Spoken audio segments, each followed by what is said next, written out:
Hi, I'm Ken Berlin. I'm a resident senior fellow at the Atlantic Council, and I'd like to welcome Mike Lister, who is the managing director and group head of Energy Power Renewables at JP Morgan. This is a series of interviews being conducted by the Atlantic Council to discuss important issues being raised at this COP. Mike, the first question is, the first stock take of global emission reductions is concluded at this COP28. And it's already determined that the world is not on track to meet its commitments to limit global warming to 1.5 degrees centigrade above pre-industrial levels. How is your company developing and implementing policies, strategies, and initiatives that are aimed at reducing emissions to meet net zero by 2050 and to get us as close as possible to global warming of no more than 1.5 degrees centigrade? Great. Well, first of all, thank you for having me. It's a pleasure to be here. And you're right, we are behind. The world is behind on its decarbonization goals, so there's a lot to do. And at JP Morgan Chase, we're committed to do our part. But I think we ought to step back and talk about the enormous challenge, but also the enormous economic opportunity that this affords businesses, and talk about a bank's role to step in and help. And if you think about a bank's primary role, we're really good at allocating capital to new transitions, new technologies, and capital is the lifeblood to make this transition. So we think we're well positioned to do it. I would tell you how we think about this in really four parts. What are we doing to address it? And number one, it starts with our human capital, our talent, our people, but it also involves making bold and ambitious goals, which I'll talk about in a moment. And then also looking internally, looking at our own portfolio of lending and addressing the emissions in that portfolio. And so we can break that down for a moment. And lastly, it's about transparency. And what are we doing to transparently talk about the activities that we're taking?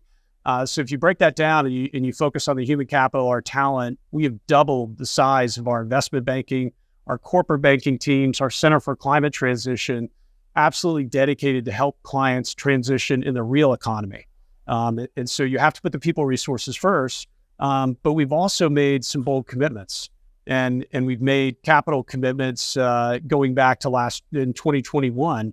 We made a $2.5 trillion commitment to decarbonize and help the world reach a sustainable future.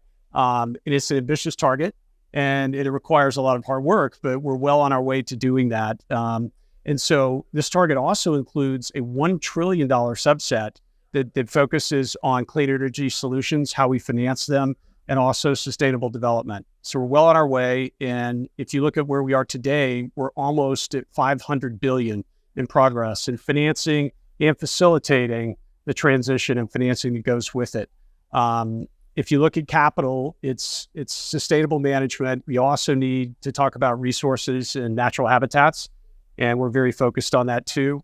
But since launching this target, we have expanded our green bond underwriting, and we've poured into the financing of renewable energy sources.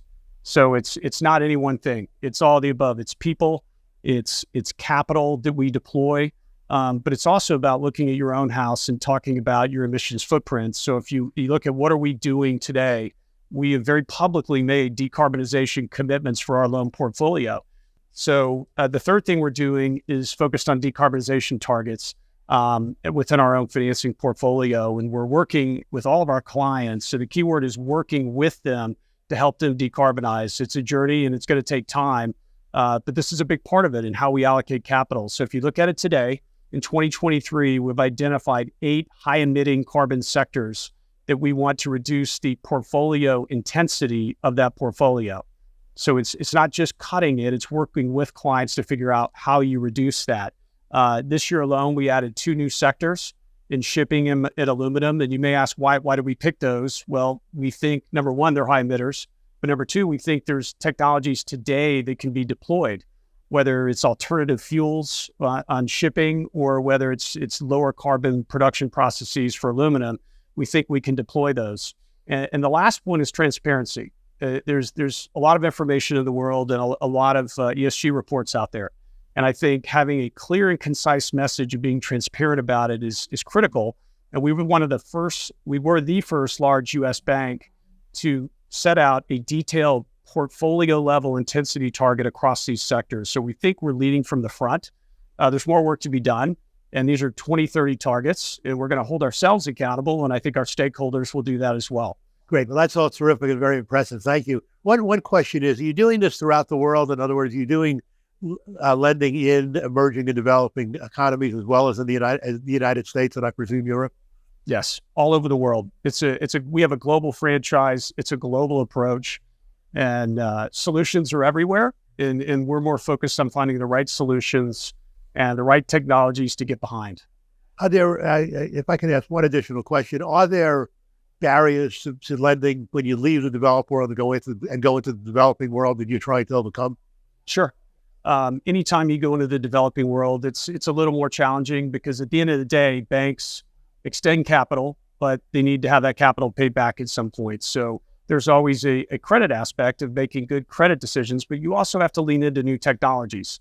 And obviously the mature energy industry is much easier to deal with and to provide capital, but we're holding ourselves accountable to lead into these new technologies. And maybe I'll talk about that for a minute. So we, in addition to cutting the emissions in our portfolio, we also think that we need to be a catalyst and to spur change. And so we've made a big investment in the voluntary carbon markets. We think that is a very important tool. And it's a catalyst that can drive pace and change and get us where we need to go. And we think carbon dioxide removal, CDRs, play an important part, but it's going to take some creative capital to really spur this industry. And we think we're at the forefront of doing that. So at JP Morgan Chase, we're committed to new technologies and in putting the capital behind things that we think, technologies that we think we can bring to the market now.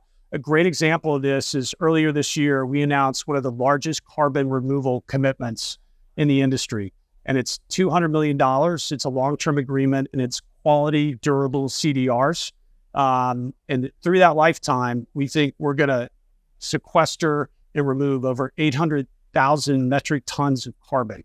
And one thing that it's an important point to make, a lot of these emerging technologies, and you have to seed your bets with emerging companies. You can't call the largest in the world and say, help me. And so we're pouring into new technologies that need to scale. And with our capital and our commitment, it's going to allow these companies to drive and to get financing and bring this further along.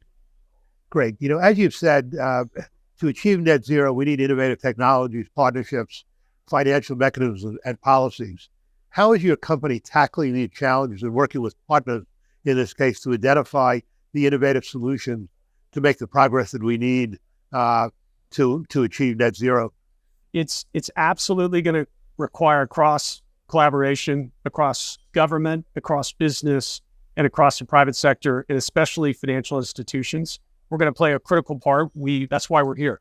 We need governments to drive effective policy that can be scaled and to work together, but businesses need to adapt and change. They need to invest in new technologies, and we need to be there to help them. And if you think about financial institutions, the financial community, we are in the position to channel that vital capital to them. So that's our role, and I think we're stepping up to the plate. It sounds it. Thank you. One last question: what do you and your organization hope to see come out of this COP28? Well, it's an ambitious COP, and based on the crowds, I think that everyone is here, which is great. And I think success is really alignment around key goals and making not only bold statements, but bold commitments. And that's frankly why we're here. We have over 30 JP Morgan members here. Our president is here. So we see this COP as critical. And we think we can play a vital role. Financial institutions are at the epicenter of driving this change. And we simply have to be here. We have to have a voice, and we have to be transparent about our activities and report out. If you read our climate report we just released, it's highly detailed. I think we've also got some views, and we want to be a thought leader on this, on things like emission reductions. We just released our methane report proactively, and we did that because we work with the oil and gas industry, and we think there's a big opportunity to reduce emissions in that sector, not only to eliminate flaring, but also just operational emissions and leverage technologies that are emerging. So again, working with clients, but driving change and using our capital to do that and our thought leadership. Great. I saw in your methane report that it does talk about the need for financing to achieve the goals of methane reduction. Can you tell us a little bit more about that and how you're working on that? I can, and it starts when you think about emerging technologies. Usually those are emerging companies. So they're not the large cap companies. And a lot of these emerging companies need capital. So for instance, our CEO recently met with one of the most cutting edge emission tracking companies out there. And they use a LiDAR technology they put on planes. And so it starts at the top. It's education, but it's backing these startup companies and understanding what the investors are doing and understand where we can help bridge the gap. But the biggest challenge, and I think we all know this, is there is a gap between initial technology proof and scale. And it takes a big slug of capital to do that. And you've got lots of investors, you've got venture capital firms, you've got growth equity, and then you have more traditional financial institutions like JP Morgan Chase. And you have to pick the right point on the continuum where you can deploy your capital and do it in an effective way, but also a safe way. So we're striking a balance, but we've got bankers all over the world calling on these companies and meeting with them and understanding what we think the new emerging technologies will be and how we can back them. Great. Okay. Well, thank you very much. It was a pleasure having you and hearing about the great work that you're doing at JP Morgan, the leading role you're playing. So again, thank you for appearing. Thank you.